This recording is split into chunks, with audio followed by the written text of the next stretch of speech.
between floors 10 and 15. He saw about 6 of these flashes, accompanied by a crackling sound before the tower collapsed.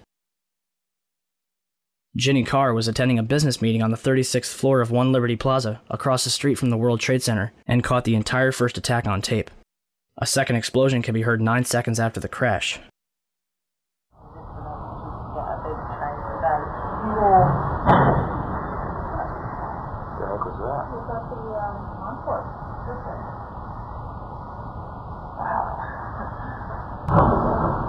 It sounded like something crashed. So what happened in the North Tower? Ask Willie Rodriguez. Willie, a janitor who worked in the World Trade Center for 20 years, was in sub-level 1 when the North Tower was hit. And all of a sudden we hear boom! I thought it was a generator that blew up on the basement. And I said to myself, oh my God, I think it's a generator. And I was going to verbalize it. When I finished saying that in my mind, I hear boom! Right on the top, pretty far away. So it was a difference between coming from the basement and coming from the top. And that's, everybody started screaming, and a person comes running into the office saying, explosion, explosion, explosion. He got his hand extended, and all the skin was pulled from his under his arm, all the way to the top of the fingertips, and it was hanging on both arms. Hanging and hanging. And then I look at his face, and he was missing parts on his face. And I said, what happened? What happened? And he said, the elevators, the elevators. And when there were many explosions, and when I actually talk about those explosions, they said that, well, there were so many kitchens in the building, and they have probably those gas canisters. And I say, I don't believe that, because the building was a Class A building. There are very strict guidelines of what you can put in a kitchen. And I really doubt it was gas. So there was a lot of misconceptions of what happened on that day in terms of the explosions. But up to date, I haven't received an actual explanation about the different explosions that I heard on the upper floors and not all the way to the top. The windows in the lobby of the North Tower were blown out, and marble panels were blown off of the walls. This was brushed off as damage from a raging fireball that went barreling down the elevator shafts. However, the World Trade Center's core and elevator shafts were hermetically sealed, aka airtight. The fire could not possibly have had enough oxygen to travel 1,300 feet down, retaining enough energy to destroy the bottom 8 floors of the building. On 9/11, New York City lost 343 firefighters at the World Trade Center. Since they were the ones inside the towers before and as they collapsed, I'd say they've got a pretty good grasp on what happened. So what does the FDNY think? First, we had this interview from the Naudet Brothers documentary. It was like the first thing there was nobody there. Where the fuck? What did we do? We made it outside. We made it about a block. We made it at least 2 blocks, and we started running. Floor by floor, it started popping out. It was if they had detonated. Detonated. They were planned to take down a building. Boom, boom, boom, boom, boom, boom, boom. All the way down. I was watching it and running. Just ran up West Street. And then you just sort of this cloud of shit chasing you down. Couldn't outrun it. In these interviews, numerous members of Engine 7 described explosions preceding the collapses, not to mention the damage to the lobby of the North Tower. I heard a loud boom. And my first thing, I was right at the desk there on the left-hand side when you come into Tower 1. And I walked out, I didn't go out. I walked to where all the doorway was, the glass were broken, and I looked out, and I seen in the building across the street, I seen the shadow coming, I seen just the shadow in the building across the street coming down. And with that, I wasn't expecting to see the damage that I saw in the lobby. And the people, the bodies, the burnt people, the injured people, I really wasn't prepared for that. The lobby is about 6 stories high, and the lobby looked as though a bomb had exploded there. All the glass was taken out. There were 10-foot by 10-foot marble panels that were once walls. They were loose from the wall of the Trade Center. I went around by the freight elevator and I could see it was just blown. It was just a giant shit. 30th floor. We hear another explosion. And at that time we heard a huge explosion. Firefighter Louis Caccioli told People Weekly, "I was taking firefighters up in the elevator to the 24th floor to get in position to evacuate workers. On the last trip up, a bomb went off. We think there were bombs set in the building." For more than a year, the Port Authority blocked the release of a tape of firefighters' transmissions from the World Trade Center on 9/11. In November 2002, the tape was finally released to the New York Times and other news outlets. Why did it take so long to get the tape released? I got an eyewitness who said there was an explosion on floor 7-8. 7-8. We've just had another explosion. Warren Street because of the secondary explosion. We've got numerous people covered with dust from the secondary explosion. And we got another explosion on the tower, 1013, 1013. Tower 2 has had a major explosion and what appears to be a complete collapse surrounding the entire area. Who's involved in the secondary explosion at Tower 1K? I've got 5. Chief Palmer had reached the fire on the 78th floor of the South Tower and devised a plan to put it out. We got two isolated pockets of fire. We should be able to knock it down with 2 lines. They know that. 78th floor, numerous 1045 call horns.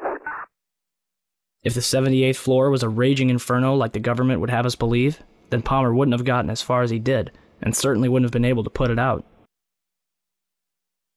On August 12, 2005, an additional 15 hours of radio transmissions and transcripts of interviews with firefighters was finally released to the public. Firefighters described 2 events consistent with a controlled demolition: bright flashes from inside the building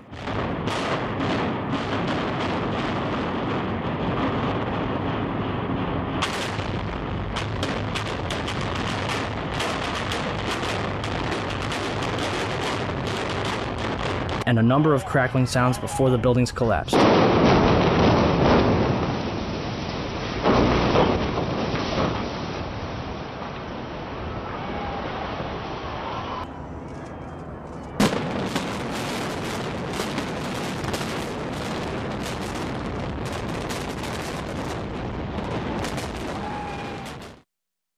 What does science have to say about the collapses?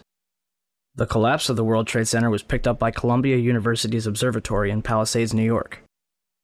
The South Tower registered as a 2.1 earthquake. The North Tower registered as a 2.3 earthquake. Won Young Kim told Chris Bolin that their seismographs pick up underground explosions from a quarry 20 miles away. These blasts are caused by 80,000 pounds of ammonium nitrate and cause local earthquakes between magnitude 1 and 2. The 1993 bombing of the World Trade Center did not even register because it was not coupled to the ground. During the collapse, most of the energy of the falling debris was absorbed by the towers and the neighboring structures, converting them into rubble and dust or causing other damage, but not causing significant ground shaking. Mark Loiseau, the president of Controlled Demolition Incorporated, told the American Free Press that in the basements of the World Trade Center, where 47 central support columns connected to the bedrock, hot spots of literally molten steel were discovered more than a month after September 11th. These incredibly hot areas were found at the bottoms of the elevator shafts, down 7 basement levels. The molten steel was found 3, 4, and 5 weeks later when the rubble was being removed. He said that molten steel was also found at World Trade Center 7. The highest temperature was in the east corner of the South Tower, where a temperature of 1,377 degrees Fahrenheit was recorded. The molten steel in the basement was more than double that temperature. Do you still think that jet fuel brought down the World Trade Center? In all the videos of the collapses, explosions can be seen bursting from the building 20 to 30 stories below the demolition wave. Here,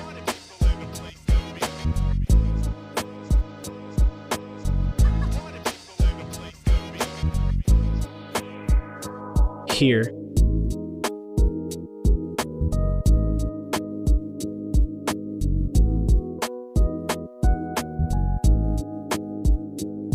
here,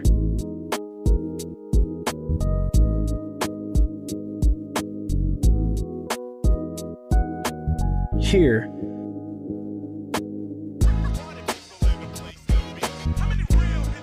here,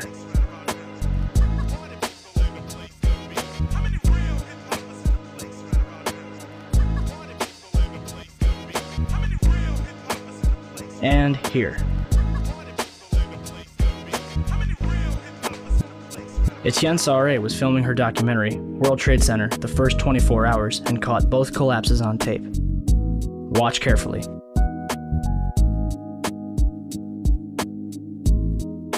The tripod shakes 12 seconds before the North Tower begins collapsing.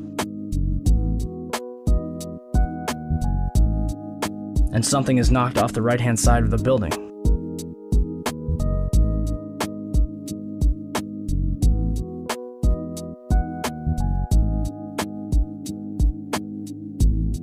You're probably asking, if there were bombs in the building, how would they get in there without anyone noticing? Ben Fountain, a financial analyst who worked in the World Trade Center, told People magazine that in the weeks before 9/11, there were a number of unannounced and unusual drills where sections of both the Twin Towers and Building 7 were evacuated for security reasons. Daria Cord, a guard in the North Tower, told Newsday that security detail was working 12-hour shifts for 2 weeks before 9/11, but on Thursday the 6th, bomb-sniffing dogs were abruptly removed from the building. So who authorized all this? President Bush's brother, Marvin, was board of directors at Securicom from 1993 until fiscal year 2000.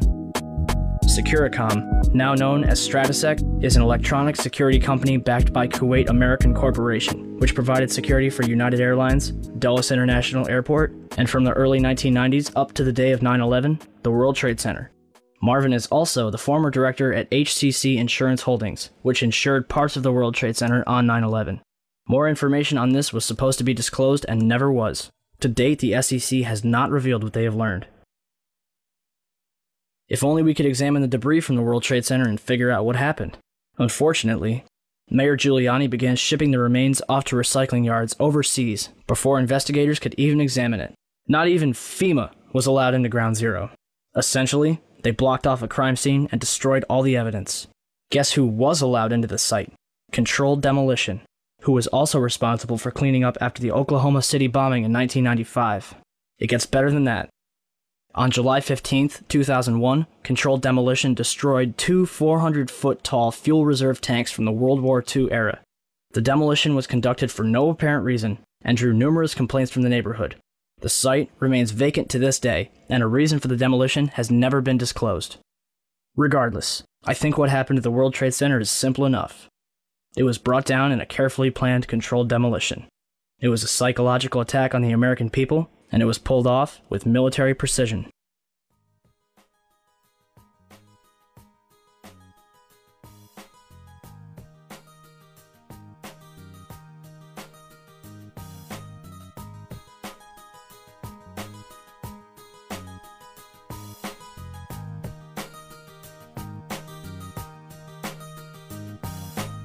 "10:06 a.m., Shanksville, Pennsylvania. Flight 93 was en route from New Jersey to California with 45 passengers when it went off course at 8:56 over Cleveland, Ohio. According to the official story, Flight 93 was headed for the White House when it was overpowered by a group of passengers and crashed in Shanksville, Pennsylvania. Out of all of the events of 9/11, the one that has caused the most confusion is Flight 93. It was shot down, it wasn't shot down. However, evidence suggests that perhaps Flight 93 was nowhere near Shanksville. I want to get quickly to Chris Kanicki. He's a photographer with the Pittsburgh affiliate of Fox affiliate.